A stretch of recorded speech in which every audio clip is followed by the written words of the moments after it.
السلام عليكم ورحمة الله وبركاته. ازيكم حبايبي، عاملين ايه؟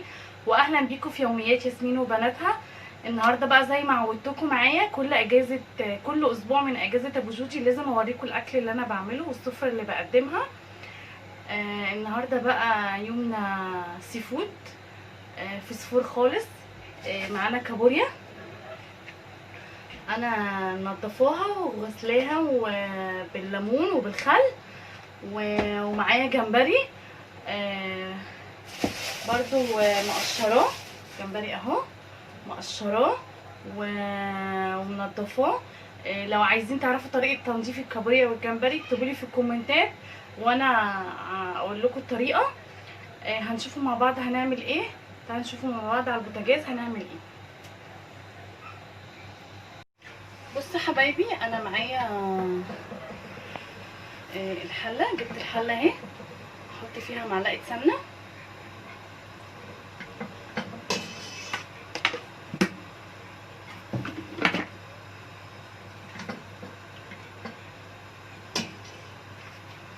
ومعايا بصلتين مقطعاهم مكعبات،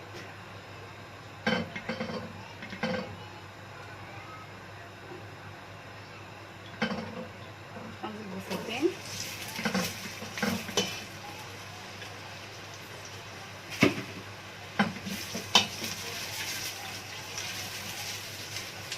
هوريكم النهارده طريقه كابوريا حلوه قوي هتعجبكم. انا على طول بعملها كده وشوربتها بتطلع جميله وحلوه جدا.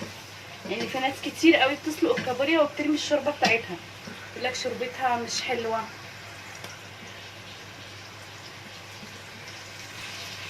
هنشوحها كده مع بعض.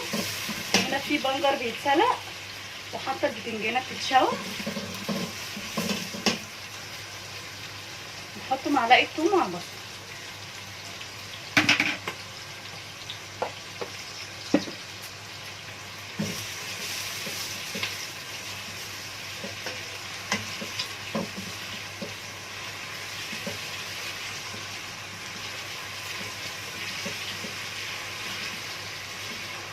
حبايبي اللي بيتفرجوا علينا لسه ما اشتركوش في القناه، يا ريت تشتركوا في القناه وتفعلوا زر الجرس عشان توصلكوا كل اشعاراتنا.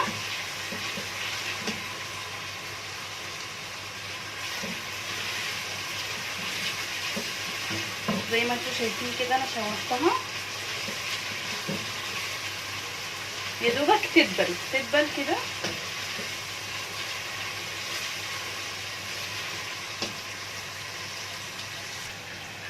بصوا البصله دبلت، هنحط الكابوريا على ظهرها من الحته الرمادي.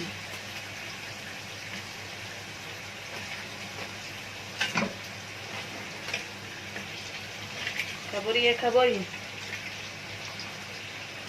اسكندرانيه بقى اللي بيعشقوا الكابوريا، حطها على ظهرها كده.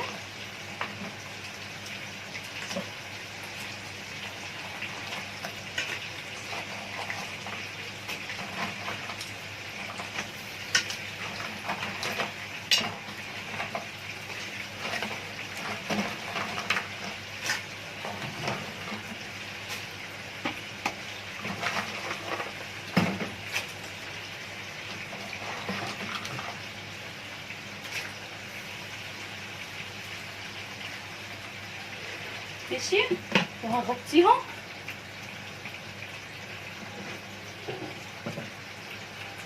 وهقلبها كده لان هي مش هينفع تتقلب بالكبشه.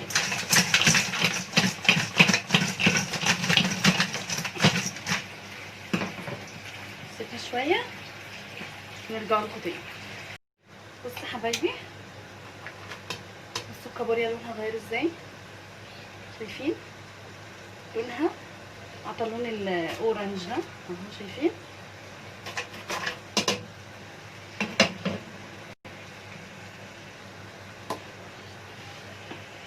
معايا بقى حبايتين طماطم وحبايتين فلفل وحبايتين جزر، كل ده مبشور، كل ده هنحطه عليه.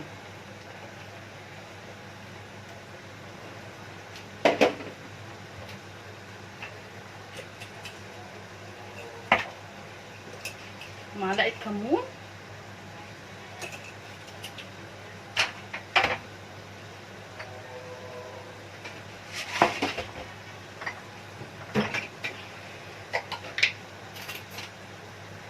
ومعلقه كزبره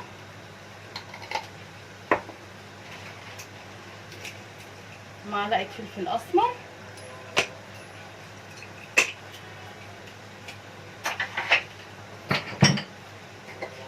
ومعلقه بابريكا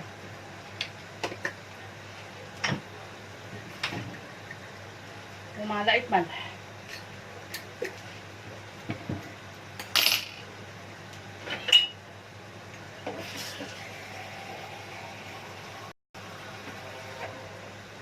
كل ده وهنزل عليها بكوبايه ميه بس، كوبايه واحده بس. كل ما تحتاج ميه هحط لها. انا عايزه شوربه مركزه، مش عايزه اسلقها وخلاص، لا انا عايزه اسلقها وفي نفس الوقت يبقى الشوربه ليها طعم. ماشي، هنغطيها وبرده هنقلبها بنفس الطريقه اللي قلت لكم عليها.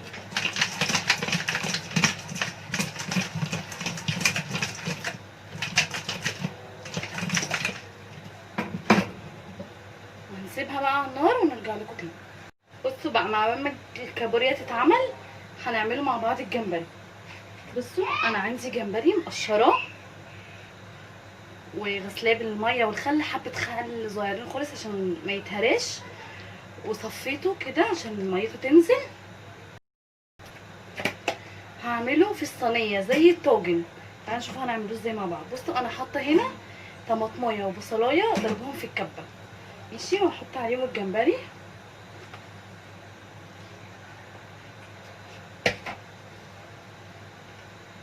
وحبايتين فلفل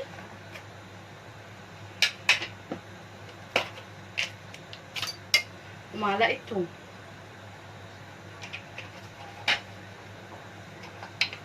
ومعلقه كزبره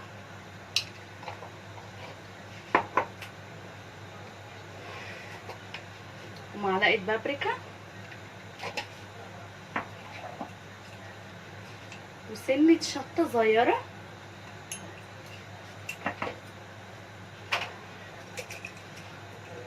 ونص معلقه فلفل اسمر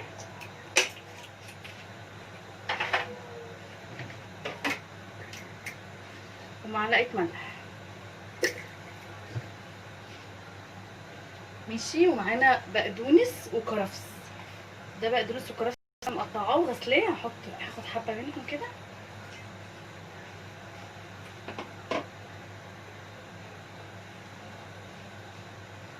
ماشي، وهدعكم كلهم في بعض زي ما انتوا شايفين كده.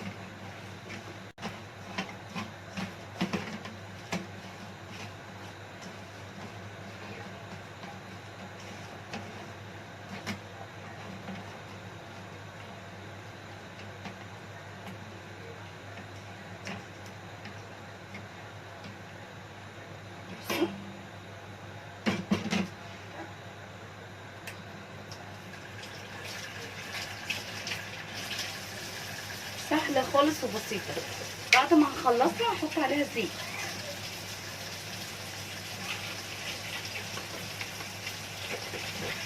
مش كتير، زيت مش كتير زي ما انتوا شايفين كده. ماشي يا حبايبي، هعصر عليها ليمون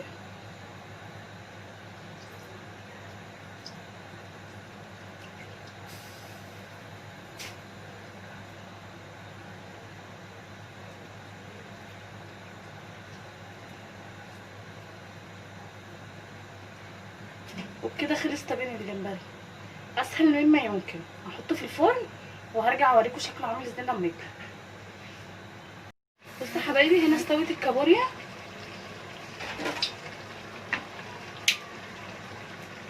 بصوا شايفين لونها، شايفين لونها وجمالها.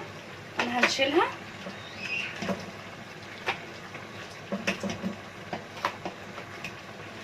من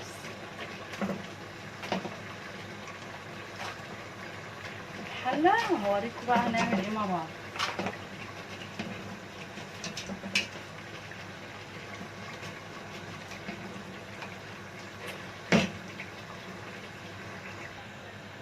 بصوا يا حبايبي، هنا انا شلت الكابوريا. هنا الخضار بحاله، فانا هعمل ايه؟ انا هضربه بالهاند بلندر عشان انا ده كنت مقطعاه مكعبات في الشوربه هيضايق. اضربوه.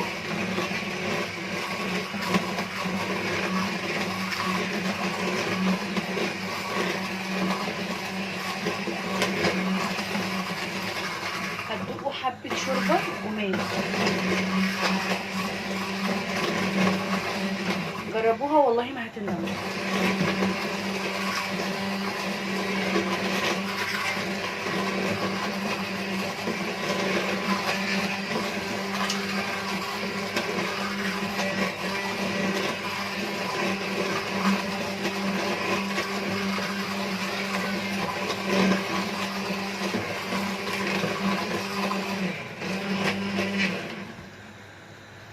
بصوا هنا بعد ما ضربتها،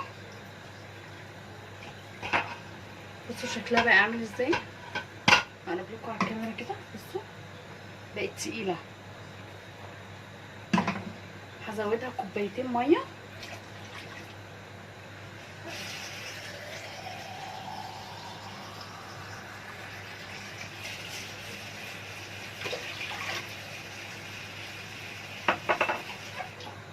واحط لها معلقه ملح.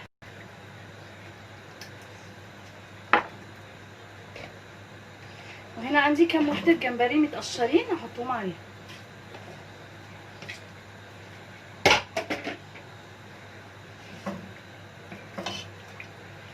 هنسيبها شويه تاخد غلوه ونرجع لكم تاني.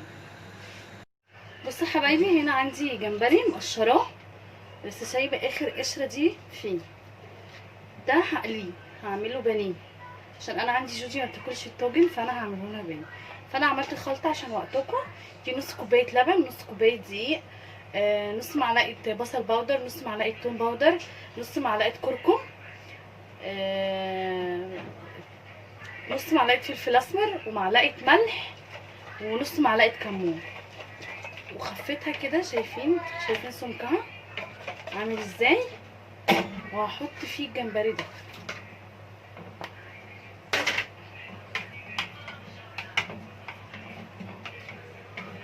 هحطه في الخلطه دي وهحطه في التلاجة شويه يشرب الخلطه، وبعد كده هنرجع نقلوه مع بعض. تعالوا بقى نعمل مع بعض الرز. انا بعمل رز السمك بزيت. البصله دول بصلتين مفرومين.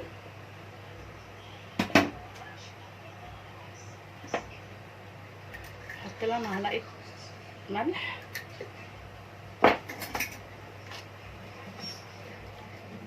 وهنحمروا البصله مع بعض. بصوا حبايبي البصله احمرت اهي. مش عايزاها ولا اللون البني كده يعني، مش عايزه احرقها. ماشي. انا بحب احط على الرز طماطمتين مفرومين في الكب.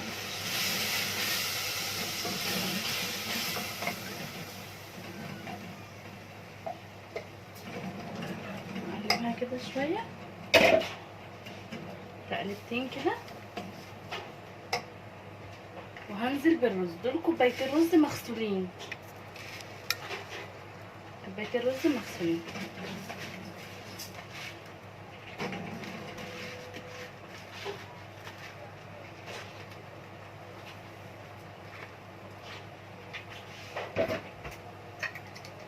احط معلقتين ملح،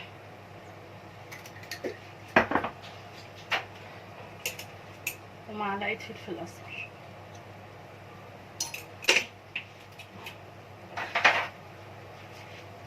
وهنقلبهم كده في بعض كويس.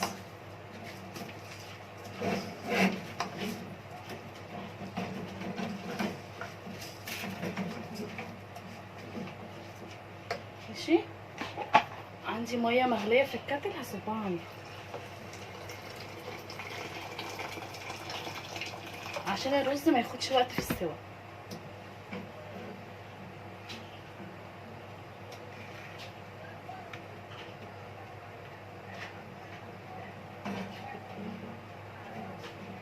هتحطي ميه لغايه ما تغطي الرز كده.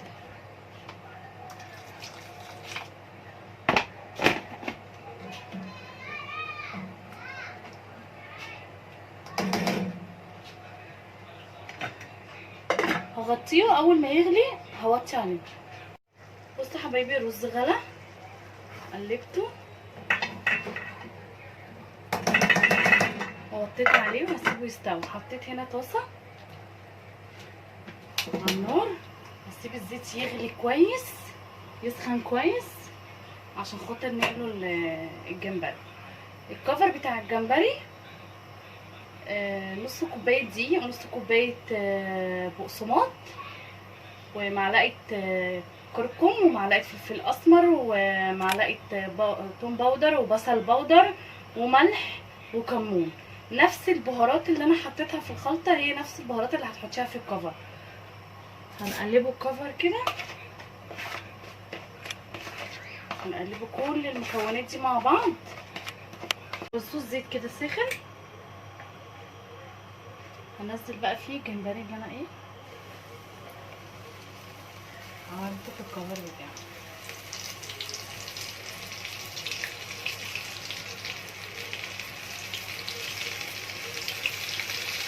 لونه جميل، هيبقى لونه جميل وطعمه تحفه وما بياخدش وقت في السوا. ما تغيبوش كتير ولازم الزيت يبقى سخن عشان خاطر ما يجلدش منك في القليه. بس يا حبايبي بعد ما اتقلى بصوا الطبق عايز يتاكل اكل. طلعته على مناديل عشان المناديل تشرب الزيت. هنرصه بقى الاكل كله على الترابيزه وهوريكم الشكل في الاخر عامل ازاي. بصوا يا حبايبي وكده بعد حطينا سفرتنا، دي الكابوريا اللي عملناها وده جمبري الطاجن. بصوا شوربتنا، بصوا شوربتنا تقيله ازاي، شايفين؟ ده الرز، وهنا عملنا البنجر المسلوق. انا سلقته وحطيت عليه ملح وليمون وخل وزيت وكمون. ودي البابا غنوم، وده الجمبري اللي انا قليته وحطيت معاه مايونيز وكاتشب. وهنا كنت جبت سمك من السوق، جبت سمك شوي وجبت سمك عملته سنجاري. ده العيش الحاجه الساقعه. ادي كده سفرتنا. اتفضلوا معانا يا حبايبي. يا رب يكون الفيديو بتاعنا عجبكم وكنا ضيف خفيف على قلبكم، يا تجربوا الاكله دي بقى وقولوا لي. والسلام عليكم ورحمه الله وبركاته.